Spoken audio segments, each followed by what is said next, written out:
இரண்டாவது மந்திரம். ஜனகர் அங்கே சபையில் இருக்கின்ற பிராமணர்களை பார்த்து, இங்கே பிராமணர்கள் என்பதை பண்டிதர்னு புரிஞ்சுக்குங்க, பண்டிதர்களை மேதைகளை பார்த்து அவருக்கு சொல்லுகிறார், ஏ பிராமணர்களே. அது மந்திரத்தில் எப்படி இருக்கிறது என்றால், தான் ஹ உவாச பிராமணா, அவர் எப்படி கூப்பிட்டார், ஏ பிராமணா என்று கூப்பிடுறார். பண்டித பெரியோர்களே, பிராமணா பகவந்தோ, எப்படி மரியாதையாக கூப்பிட்றார், பிராமணா பகவான் பகவந்தோ. உங்களில் யார் பிரம்மிஷ்டன், ஞான நிறைவு பெற்றவன் யார் உடையாரோ அப்படின்னு ஒரு கேள்வி கேட்குறார். யோ ஓ பிரம்மிஷ்ட, பிரம்மிஷ்ட என்றால் ஞானத்தில் நிறைவடைந்தவர். இனிமேல் இந்த ஞானத்தில் இன்னும் பூர்த்தி அடையலை, இன்னும் கொஞ்சம் 2 கிளாஸ் கேட்கணும், அவர்கிட்ட இன்னும் புரிஞ்சுக்கல அப்படின்றது எந்த சந்தேகம் இல்லாமல், ஐயம் தெளிவில்லாமல் பிரம்மஞானத்திலே திளைத்து ஜீவன் முக்தராக இருப்பது பிரம்மிஷ்ட என்று பெயர். உங்களில் யார் என்று அவர் கேட்கிறார்.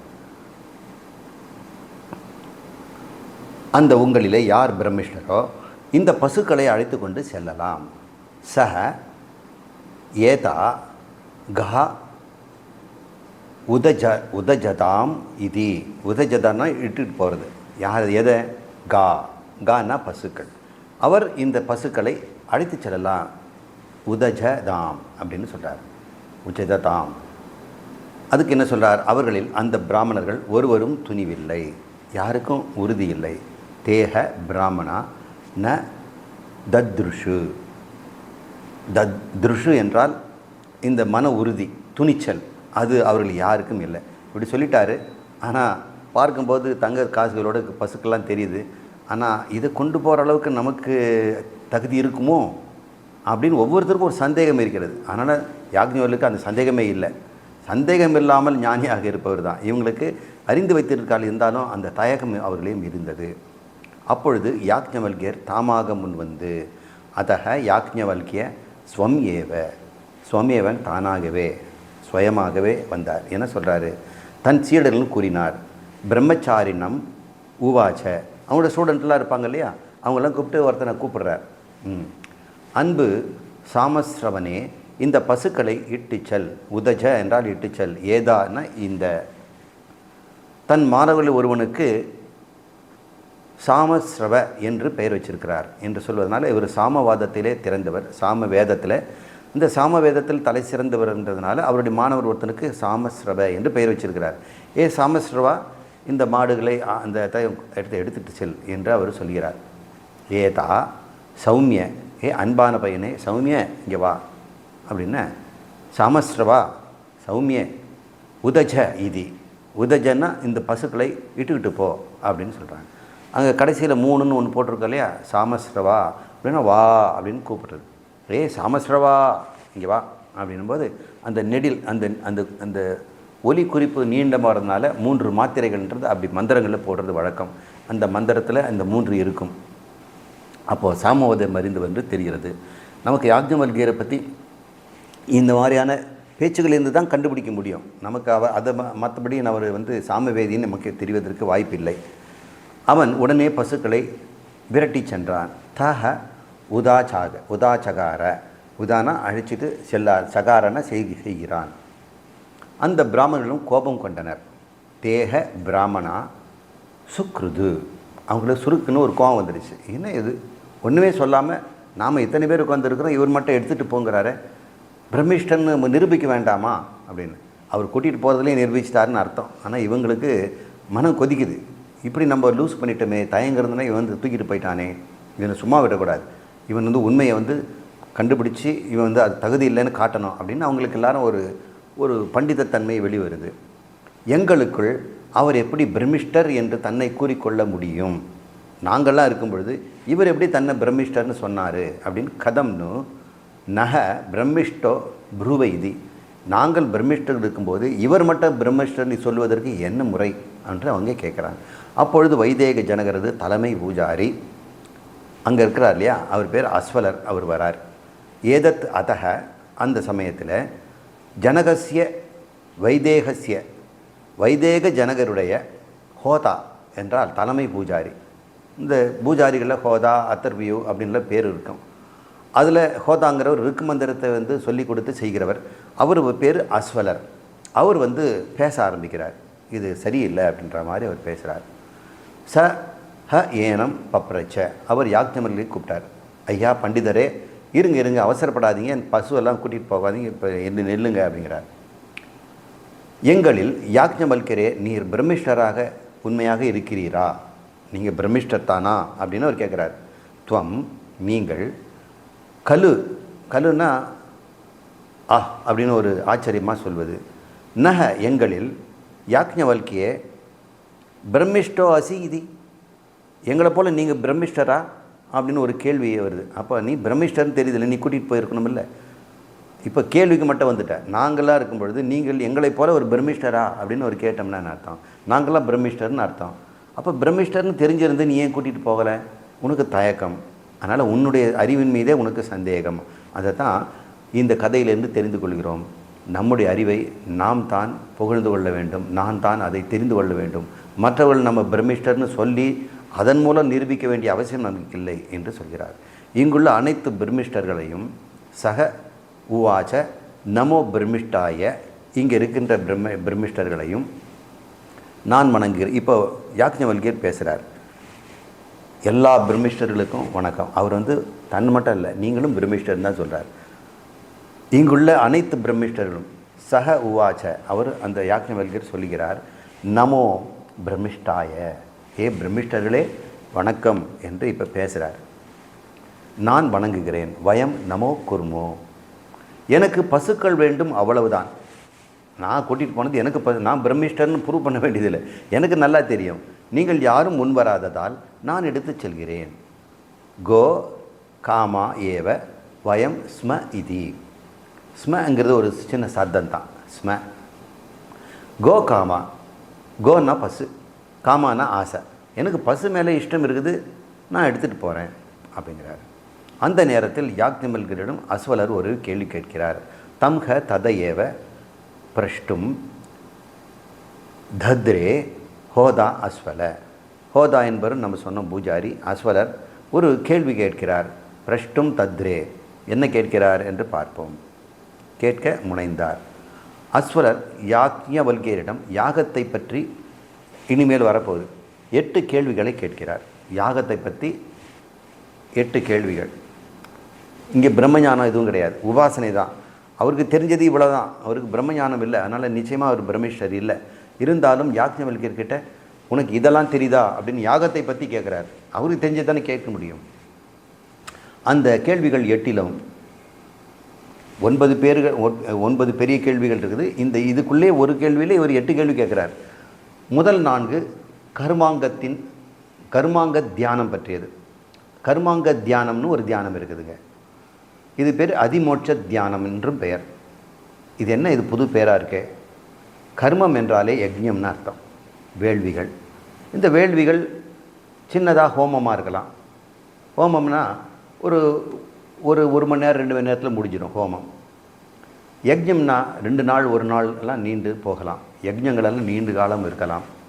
அதி யஜ்ஞம்னு சொல்கிறாங்க. இந்த யஜ்ஞங்கள் 2 நாள் 3 நாள் தொடர்ந்து பல நிலைகளிலே நடத்தும் பொழுது, காலையில், மத்தியானம், மாலையில், அப்புறம் அதிகாலையில், இவ்வாறெல்லாம் அவங்க செய்யும் பொழுது பிரதானமான யஜ்ஞம் கடைசியில் வரும். ஆனால் அதுக்கு முகாந்தரமாக சின்ன சின்ன யஜ்ஞங்கள்லாம் செய்வார்கள்.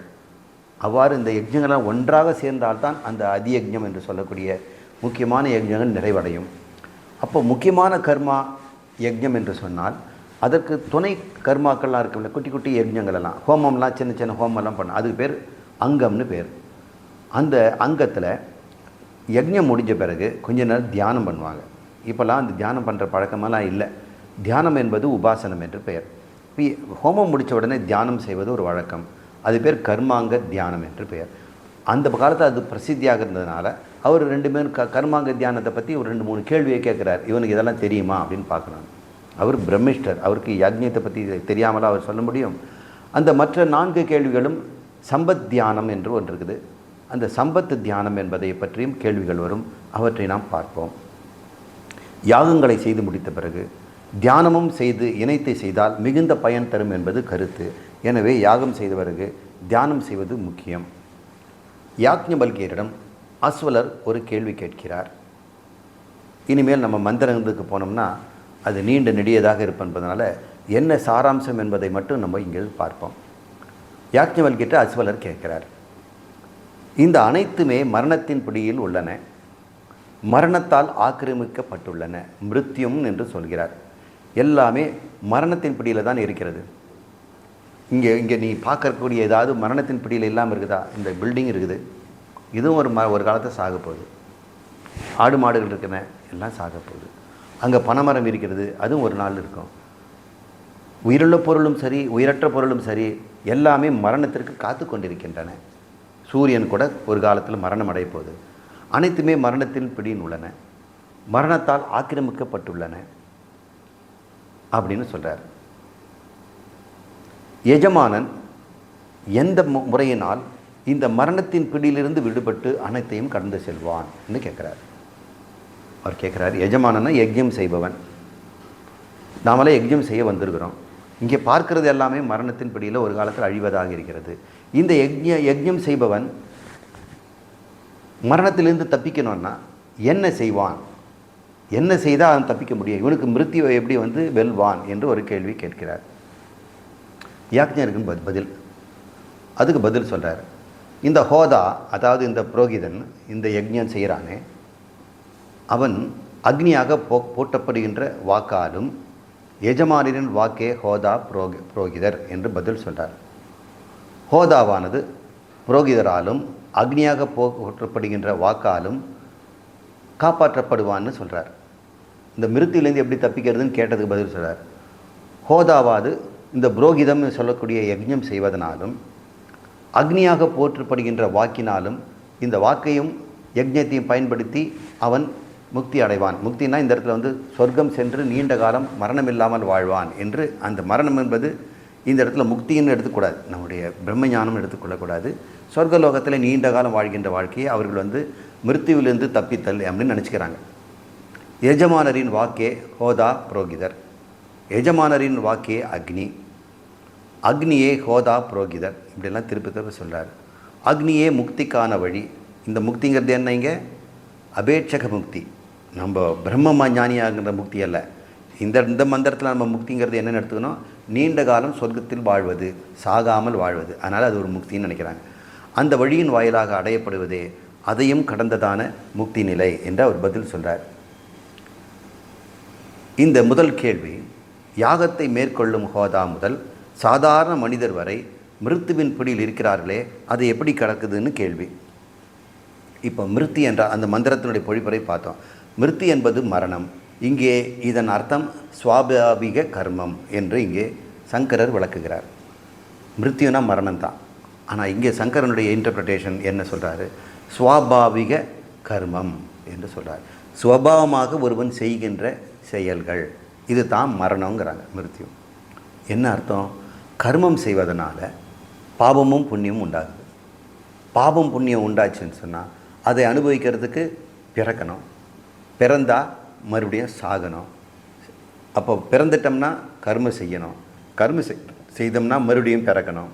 செத்தமயத்தோடு செத்து தொலைச்சோமானா முடியாது, மறுபடியும் பிறக்கணும். இந்த பிறத்தல் இறத்தல் என்பதெல்லாம் கர்மத்திலேருந்து வருவதனால இந்த கர்மமும் கூட சுவாபாவிக கர்மம், இயல்பாகவே ஒருவன் செய்கின்றான். அந்த கர்மங்கள் எப்படிப்பட்டது என்று சொன்னால், சாஸ்திரியமாக கர்மம் இருக்கலாம், அசாஸ்திரியமாக கர்மங்கள் இருக்கலாம். சாஸ்திரம் என்றால் இந்த சாஸ்திரங்கள் சொல்லக்கூடிய முன்னோர்கள் சொல்லுது, இந்த தர்ம சாஸ்திரங்கள், அதில் சொல்லப்பட்டிருக்கிற முறையில் வாழ்க்கையை வாழ்ந்தால், சில கர்மங்களை மட்டும் செய்தால், இதெல்லாம் செய்யாதேன்னு சொல்லதெல்லாம் விட்டுடணும். நிஷித்த கர்மாவை விட்டுடணும், விதித கர்மாவை மட்டும் செய்யணும். அப்படிப்பட்ட கர்மம் சாஸ்திரிய கர்மம். அதர்மமானது தன்னுடைய காமத்திற்காக இன்பத்திற்காக ஒருவன் கர்மங்களை செய்தால் அது அசாஸ்திரியம் என்று பெயர். சாஸ்திரம் அதை வேண்டாம் என்று சொல்லியிருக்கிறது. இரண்டுமே ஆசையின் தூண்டினால் தான் செய்யப்படுகின்றன. அது சாஸ்திரியமாக இருந்தாலும் சரி, அசாஸ்திரியம். சாஸ்திரியம் மட்டும் நன்மை தந்தால் கூட ஆசையிலேருந்து தானே வந்தது. இருந்தாலும் ரெண்டுமே ஆசையின் தூண்டுதல் வருவதனால ரெண்டுமே மிருத்யு தான். சாஸ்திரத்துக்கு உட்பட்டு செய்யும் பொழுது இந்த மனம் ஓரளவுக்கு சுத்தமடைகிறது. அசாஸ்திரியமாக செய்யும் பொழுது உனக்கு இன்பம் கிடைக்கலாம், ஆனால் மனம் அசுத்தமடைகிறது என்று இங்கே பார்க்குறோம். எனவே இந்த ரெண்டுமே கர்மங்களாக இருந்தாலும் புண்ணியங்களை உண்டு பண்ணி பிறப்பை கொடுத்தாலும் அதில் சாஸ்திரம் கர்மம் ஒன்று வந்து மனதை சுத்தம் பண்ணும் என்று சொல்கிறார். அப்போ மனசை சுத்தம் பண்ண என்ன ஆகும்? அடுத்த பிறவியில் மனம் தூய்மை அடைந்து கர்மத்தை அவன் விட்டு விடுவான். கர்மத்தை விட்டுட்டு என்ன பண்ணுவான்? ஞானத்திற்கு செல்வான். இனிமேல் இந்த காமிய கர்மங்களை செய்து அதிக நாட்கள் வாழ விரும்புவதும் புண்ணியங்களை தேடிக்கொண்டு மீண்டும் மீண்டும் பிறப்பதையும் விட்டு பிறவாமல் இருக்கின்ற முமுட்சத்தை அடைவதற்கு வேண்டிய தன்மையை நான் பெறணும்னா நான் கர்மத்தில் ஈடுபடாமல் ஞானத்தில் ஈடுபட வேண்டும். ஞானத்தில் ஈடுபடும் பொழுது கொஞ்சம் கர்மம் செய்வேன். அந்த கர்மம் கூட ஜீவனத்திற்காக வேண்டி தவிர புண்ணியத்தை ஈட்டி அடுத்த பிறவிக்காக அல்ல என்று அவன் இருக்கிறான். இந்த மாதிரி மன தூய்மையை அவன் அடைகிறது. இதற்காக கர்மயோக சாதனங்களுக்கு உபாசனங்களுக்கு முக்தி என்று பெயர். இப்போ முக்திங்கிறது என்ன? எவன் ஒருவன் இந்த சாஸ்திரிய தர்மத்தை செய்து தூய்மையான மனதை பெறுகிறானோ அதற்கு முக்தி என்று பெயர் என்று சங்கரர் இங்கே சொல்கிறார். இதனால் உண்டாகும் சாத்தியம், இதனால் என்ன கிடைக்கிறது? இந்த முக்தி என்று சொல்லக்கூடிய கர்மயோகத்திலிருந்து உனக்கு என்ன கிடைக்கிறது? அதிமுக்தி என்று பெயர். அதிமுக்தி என்றால் என்ன? உன் மனம் சுத்தமடைந்து ராகத்வேஷங்கள் நீங்குகின்றன. அப்போ கர்மயோகங்கிறது முக்தி என்றால் ராகத்வேஷம் அதன் மூலம் நீங்கி மனம் தூய்மை அடைந்து மோகவசைப்படாமல் புத்தி தெளிவாக இருந்தால் அது பேர் அதிமுக்தி என்று பெயர். ராகத்வேஷங்களால் மனிதன் வியஷ்டியாகிறான், சிறுமை அடைகிறான். இப்போ பாருங்கள், சாஸ்திரம் சொல்லுது, ஏ மனிதா நீ கடவுள். கடவுள் மனிதனாக இருக்கிறதுல ஒன்றும் தப்பு இல்லை. எல்லா மனிதனாகவும் அவர் தான் இருக்கிறார். ஆனால் இவன் அதை புரிந்து கொள்ளாமல் நான் கடவுள் அல்ல, நான் பல பேர் மனிதர்களில் ஒரு தனி மனிதன் என்று அவன் தனிமைப்படுத்திக் கொள்கிறான். அது பேர் வியஷ்டி. ஆனால் சாஸ்திரம் சொல்லுது நீ வியஷ்டி இல்லை, நீதான் சமஷ்டி என்று சொல்லுது. இந்த வியஷ்டி நிலை சிறுமை எப்படி உண்டா? இது வந்து வியஷ்டியை வந்து சிறுமை என்போம், சமஷ்டியை வந்து பெருமை என்று சொல்வோம். பெருமைன்னா பெரிய நிலை. அந்த பெரிய நிலையை அடைவதற்கு என்ன செய்யணும்? நீ சமஷ்டிங்கிறத விடணும். இந்த சமஷ்டிங்கிறது எதனால் உண்டாகுது தெரியுமா? கர்மங்களால் உண்டாகுது. உன் ஆசைதான் உன்னை சிறுமைப்படுத்துகிறது. நீ எல்லாமாக இருக்கின்ற பிரம்மமாக இருந்தால் உனக்கு ஆசை எப்படி வரும்? இந்த பொருள் வேணும், அல்ப பொருள் மேலே ஆசை இருக்குமா? இருக்காது. ஒவ்வொரு ஆசையும் அல்ப பொருளில் நீ ஈடுபட்டு கொண்டே இருக்கும் பொழுது, கர்மம் செய்து கொண்டே இருக்கும் பொழுது உன்னை என்ன நிலையில் வைத்து கொண்டிருக்கிறாய்? அகங்காரமுடைய சரீரத்தில் வசிக்கின்ற தனி மனிதன் ஜீவன் என்று உன்னை சிறுமைப்படுத்துவது எது? கர்மங்களே. அந்த கர்மத்தையே நீ கர்ம யோகமாக செய்தால் என்ன ஆகும்னா நீ பெருமை அடைவாய். இந்த கர்மங்கள் உனக்காக நீ செய்தால் அது உன்னை சிறுமைப்படுத்தும்.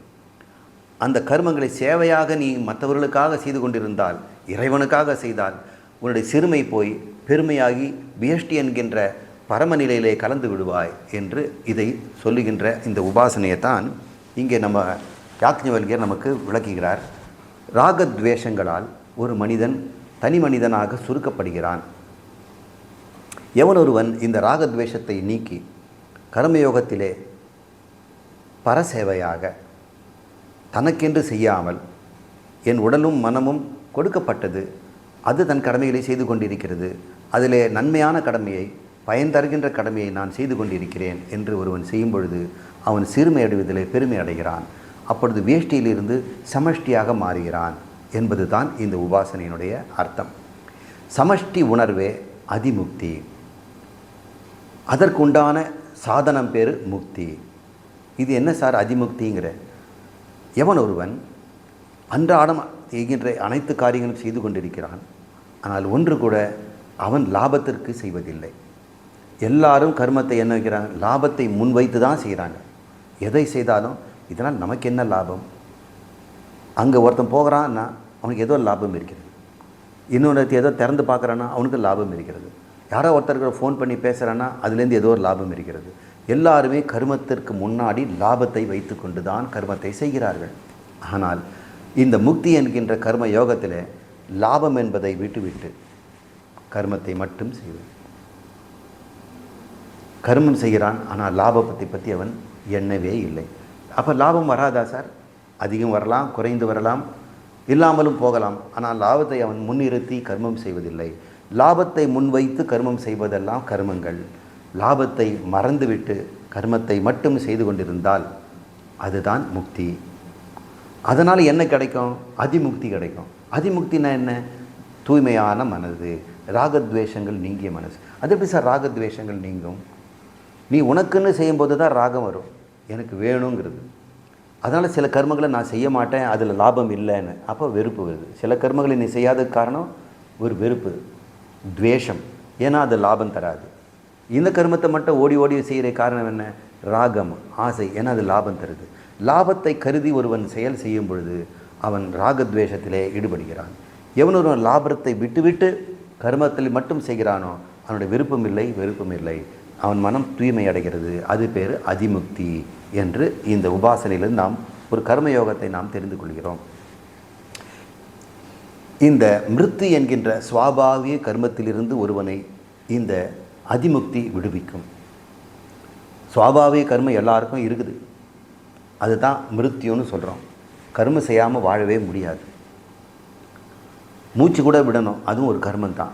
சாப்பிடணும், அதுவும் கர்மம் தான். எனவே நான் கர்மமே செய்ய மாட்டேன்னு யாரும் சொல்ல முடியாது. கர்மம் செய்தே ஆக வேண்டும். ஆனால் கர்மம் செய்வது மிருத்யு என்று சொல்லப்படுகிறது. ஆனால் இதிலிருந்து எப்படி தப்பிக்க முடியும்? அதிமுக்தியாக இருந்தால் செய்ய முடியும். ராகத்வேஷத்தை நீக்கிவிட்டால் உனக்கு மிருத்யு கிடையாது. அப்போ சுவாபாவிக கர்மத்திலிருந்து ஒருவனை விடுவிக்கணும்னு சொன்னால் அதற்கு என்ன செய்யணும்னா, வேஷ்டியாக தன்னை பார்க்காமல் சமஷ்டியில் தன்னை கலந்து கொள்ள வேண்டும். இங்கே ஹோதா என்று சொல்பவன் ருக் வேதத்தினுடைய பூஜாரி. இங்கே அதியஜ்ஞங்கள், இது பேர் வியஷ்டி, சேர்ந்தது யஜ்ஞம். யஜ்ஞங்கள் எல்லாம், யஜ்ஞம் என்பது முக்கியமான ஒரு முடிவானது, அதுக்கு துணையாக இருக்கக்கூடியதான் அதியஜ்ஞங்கள். இந்த அதியஜ்ஞங்களை குசுராக செய்யக்கூடியதெல்லாம் மொத்தமாக சேர்ந்து கடைசியாக ஒரு சமஷ்டியாகி யஜ்ஞம் ஏற்படும். அதைத்தான் உதாரணமாக இந்த அஸ்வலர் கேட்கிறார். அதை பயன்படுத்தி அவர் சொல்கிறார், மனம், வாக்கு, காயம் என்கின்ற சமஷ்டி அத்தியாத்ம கர்மத்தில் வாக்கு என்பது வியஷ்டி என்று நீங்கள் புரிந்து கொள்ள வேண்டும். இப்போ உங்களுடைய கர்மம் எடுத்துக்குவோம், அது சுவாபாவிக கர்மம், சாஸ்திரிய கர்மம், ஏதோ ஒரு கர்மம். அதில் நீங்கள் கர்மத்தை எப்படி செய்வீங்க? ஒன்று மனசால் செய்யணும், இல்லது பேச்சால் செய்யணும் மந்திரம் சொல்லி, அல்லது உடம்பால் ஹோமகுண்டத்தில் போடுறதோ, அல்லது உங்களுடைய தொழில்னு வச்சுக்கோங்க. தொழில் டீச்சராக இருந்தால் வாக்கால் தான் அவன் தொழில் செய்கிறான். உழைப்பாளி தன் உடம்பை வச்சுட்டு கட்டடம் கட்டுறான். சில பேர் சிந்தித்து அறிவுபூர்வமாக நூல்களை எழுதியே சம்பாதிக்கிறாங்க. அங்கே ஒரு வேலையும் செய்யறதில்லை, சிந்திக்கிறாங்க, பேசுகிறாங்க. அந்த சிந்தனையிலிருந்தே அவர்கள் பணம் உண்டாக்கி கொள்கிறார்கள். மனம், வாக்கு, காயம் என்பது தனித்தனியாக பார்த்தால் அது வியஷ்டின்னு பேர். மொத்தமாக சேர்ந்து பார்த்தோன்னா அது பேர் சமஷ்டி. அப்போ மனம், வாக்கு, காயம் என்ற கர்மம் சமஷ்டியில் நீங்கள் பேசுகிறதுங்கிறது ஒன்று வருது இல்லையா, அது ஒரு வியஷ்டி தானே, ஒரு சிறு பகுதி. இனி என்ன பண்ணுறீங்க? இந்த சிறு பகுதியை சமஷ்டியில் சேர்த்து விடுங்கள் என்று சொல்கிறார். அந்த சமஷ்டியில் சேர்வதற்கு தான் இந்த உபாசனம் என்று பெயர். இந்த உபாசனை செய்யும் பொழுது நாம் தனி மனிதன் அல்ல, பொது நான், பொதுவில் இருப்பன்றவன். இறைவன் எப்படி பொதுவாக இருக்கிறானோ நானும் பொதுவே. என்னுடைய கர்மங்கள் எல்லாம் என் குறித்து அல்ல, அத்தியாத்மம் குறித்தல்ல, இது அனைத்திற்கும் குறித்தது என்று எவன் நினைக்கிறானோ அவன் சமஷ்டியாக மாறுகிறான். எனவே ஒருவன் தியானத்தில் என்ன பண்ணணும்? வாக்கு என்கின்ற ஒரு வியஷ்டியை கர்மம் என்கிற சொல்லக்கூடிய மனம், வாக்கு அனைத்திலும் அவன் கலந்து விட வேண்டும் என்று ஒரு உபாசனையை சொல்கிறார். வியஷ்டிகளை சமஷ்டியில் ஒப்படைத்து விட வேண்டும். வாக்கு அத்தியாத்ம வியஷ்டி, அதை அதியஜ்ஞத்தை யஜ்ஞத்திலும் சேர்த்தால் மிருத்துவை ஜெயிக்கலாம் என்று அவர் பதில் தந்திருக்கிறார். இந்த வியஷ்டிகளை அக்னியில் சேர்த்து விட வேண்டும் என்று சொல்கிறார். இப்போ இதனுடைய அர்த்தம் என்னன்னு பாருங்கள். கேள்வி ஹோமகுண்டத்தை பற்றி தான் பேச்சு, ஹோதாவை பற்றி பேச்சு. இந்த கர்மங்களிலிருந்து ஒருவன் எப்படி விடுபடுவது என்று தான் அவன் கேள்வி கேட்டார். அதுக்கு அவர் சொன்னார், நீ இந்த கர்மங்களை உனக்கென்று செய்யாமல் பொதுவாக செய்து, ஜனகர் செய்தார் இல்லையா, அந்த மாதிரி செய்தோம்னா அந்த முறையிலே கர்மத்திலிருந்து, மிருத்து என்கின்ற கர்மத்திலிருந்து நீ உன்னை விடுவித்து கொள்ளலாம். எனவே வாக்கு என்ற உன் கர்மத்தை அக்னி என்கின்ற இந்த ஹோமகுண்டத்தில் இருக்கின்ற கர்மத்தோடு ஐக்கியம் செய்துவிடு என்று இந்த மந்திரம் நிறைவடைகிறது. இதுவே அஸ்வலர் கேட்ட முதல் கேள்வி. இது ஒரு உபாசனை முறை. இதனால் மனம் விசாலமடையும், தூய்மையடையும் என்று இங்கே நிறைய செய்வோம். அடுத்த கேள்வியை நாம் அடுத்த வகுப்பில் பார்ப்போம்.